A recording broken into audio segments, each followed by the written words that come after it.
السلام علیکم اسٹوڈنٹس، ہمارا آج کا ٹاپک ختم نبوت۔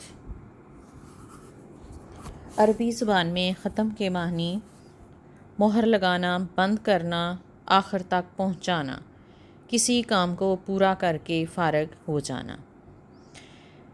اصطلاح میں ختم نبوت کا مفہوم یہ ہے کہ حضرت آدم علیہ السلام سے نبوت کا یہ سلسلہ شروع ہوا اور یک کے بعد دیگرے کے انبیاء آئے، کس کے پاس اپنی علیحدہ آسمانی کتابیں تھیں اور کچھ اپنے سے پہلے انبیاء کی کتابوں پر عمل پیرا تھے۔ یہ سلسلہ حضرت محمد صلی اللہ علیہ وسلم پر آ کر ختم ہو گیا۔ آپ صلی اللہ علیہ وسلم پر ایک جامعہ اور ہمیشہ رہنے والی کتاب نازل ہوئی۔ آپ صلی اللہ علیہ وسلم اللہ تعالیٰ کے آخری نبی ہیں۔ آپ پر دین کی تکمیل ہو گئی۔ آپ صلی اللہ علیہ وسلم کے بعد اب کوئی دوسرا نبی اور رسول نہیں آئے گا۔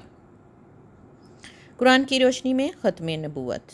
قرآن مجید میں 100 سے زائد آیات ایسی ہیں جس میں ختم نبوت کا مفہوم واضح ہوتا ہے۔ چند ایک درجہ ذیل ہیں۔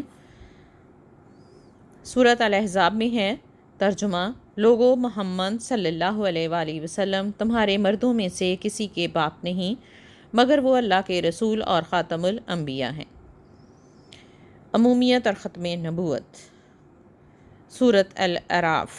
ترجمہ: فرما دیجئے اے دنیا کے لوگو، میں تم سب کی طرف اللہ کا رسول بن کر آیا ہوں۔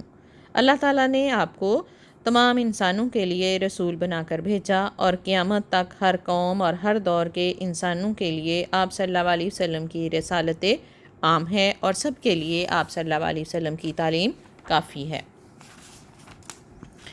اللہ تعالیٰ نے آپ صلی اللہ علیہ وسلم پر دین مکمل کر دیا۔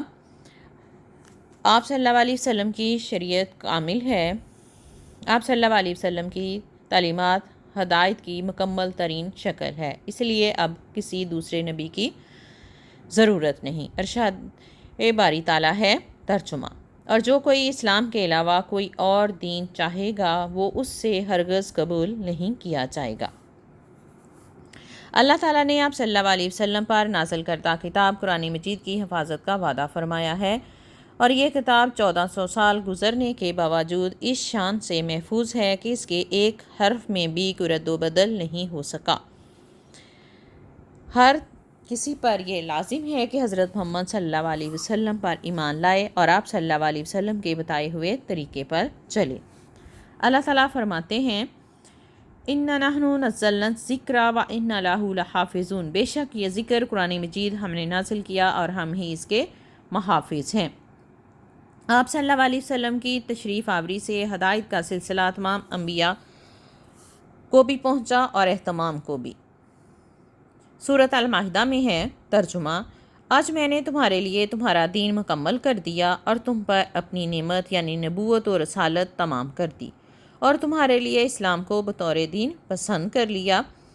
دین مکمل، نعمت مکمل، دین مکمل، نعمت مکمل اور اسلام پر اللہ تعالیٰ کی واضح رضامندی آپ صلی اللہ علیہ وسلم کے آخری نبی اور رسول ہونے کا اعلان ہے۔ حدیث کی روشنی میں ختم نبوت۔ 200 سے زائد احادیث میں ختم نبوت کا ذکر ملتا ہے۔ پہلی حدیث ہے: میرے بعد کوئی نبی نہیں آئے گا اور تمہارے بعد کوئی امت نہیں۔ دوسری حدیث: بنی اسرائیل کی رہنمائی انبیاء کیا کرتے تھے، جب ایک نبی وفات پا جاتا تو دوسرا نبی اس کا جانشین ہوتا، مگر میرے بعد کوئی نبی نہیں۔ نبوت اور رسالت کا سلسلہ ختم ہو گیا، اب میرے بعد کوئی اور نبی نہ ہوگا اور نہ ہی رسول۔ اگلی حدیث دیکھیں: میرے بعد اگر کوئی نبی ہوتا تو عمر بن خطاب ہوتا، لیکن میرے بعد کوئی نبی نہیں ہے۔ نبوت اور رسالت کے اہتمام کو ختم نبوت کہتے ہیں۔ صحابہ کرام اور تمام علماء جو ہیں، امت کا یہ متفقہ فیصلہ اور عمل ہے کہ جو شخص ختم نبوت پر ایمان نہیں رکھتا وہ دائرہ اسلام سے خارج ہے۔ اسٹوڈنٹس، یہ تھا آج کا ٹاپک ختم نبوت۔ انشاءاللہ کل اگلا لیسن شروع کریں گے۔ اللہ حافظ۔